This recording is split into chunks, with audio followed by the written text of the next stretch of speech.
Everyone, আজকে আমি রান্না করব মজার খিচুড়ি। শীতের দিনে কুয়াশা ঢাকার মধ্যে যদি সবজি একটা খিচুড়ি হয় সেই স্বাদ।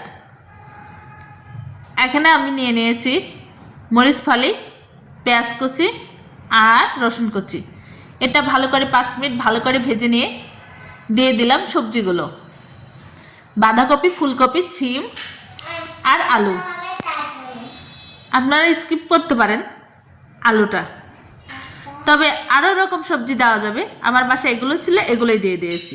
সবজির পরিমাণ যত রকম হবে আমার মনে হয় সবজির খিচুড়ি টেস্টটা আরও বেড়ে যায়। আবারও 10 মিনিট ভেজে নিয়ে এখানে আমি দিয়ে দিচ্ছি স্বাদ মতো লবণ, হলুদের গুঁড়ো, মরিচের গুঁড়ো, ধনিয়ার গুঁড়ো। এগুলো দিয়ে আবারও 5 মিনিট ভেজে নিতে হবে। সবজির খিচুড়ি অনেক রকমভাবে রান্না করা যায়, তার মধ্যে এটা খুবই শর্টকাট ওয়ে এবং খেতেও খুব টেস্ট হয়। তবে সবজির খিচুড়িতে আপনি যদি একটু ভালো করে কষিয়ে রান্না করেন তাহলে এটা খেতে কিন্তু বেশি মজা লাগে। এখানে দিয়ে দিচ্ছি আমি চাল, মসুরের ডাল আর হালকা একটু মুগ ডাল। ডালও তাই, যে যেরকম ডাল পছন্দ করেন সেরকমই কিন্তু দিতে পারেন। তবে এই 2 রকম ডাল দিয়ে খিচুড়ি রান্না করলে আমার মনে হয় বেশি টেস্ট হয়। আবারও 10 মিনিট ভালো করে ভেজে নিতে হবে। এখন দিয়ে দেব তেজপাতা, এলাচ, দারচিনি দিয়ে আবারও 5 মিনিট ভেজে নেব। ভাজা কমপ্লিট। এখন আমি দিয়ে দেব গরম পানি। সবজি খিচুড়িতে অবশ্যই গরম পানি দিতে হবে, না হলে কিন্তু খিচুড়ির পরিমাণটা পানির পরিমাণটা বুঝতে পারবেন না, নরম হয়ে যাবে। আর সবজি খিচুড়িতে পানির পরিমাণটা কিছুটা কম লাগে, কারণ সবজি থেকে অনেকটাই পানি বের হয়।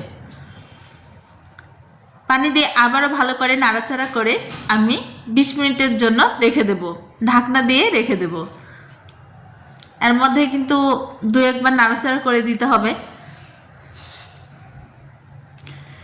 শীতের দিনে যখন সবজি খিচুড়ি খাই, বিশেষ করে আচার, ঘি, কাঁচামরিচ, লেবু আর কোনো রকম ভর্তা, দারুণ মজা। সেটা রাতে বলেন আর সকালে বলেন। সবজি খিচুড়ি আমার বাসায় সবাই পছন্দ করে, এর জন্য আমি বিভিন্ন রকমভাবে রান্না করি। কখনো সবজিগুলো ভেজে নিয়ে রান্না করি, কখনো বা একবারে দিয়ে রান্না করি, কখনো বা সবজি পরে দিই, ঠিক নেই। তবে সব রকমভাবেই কিন্তু খেতে ভালো লাগে।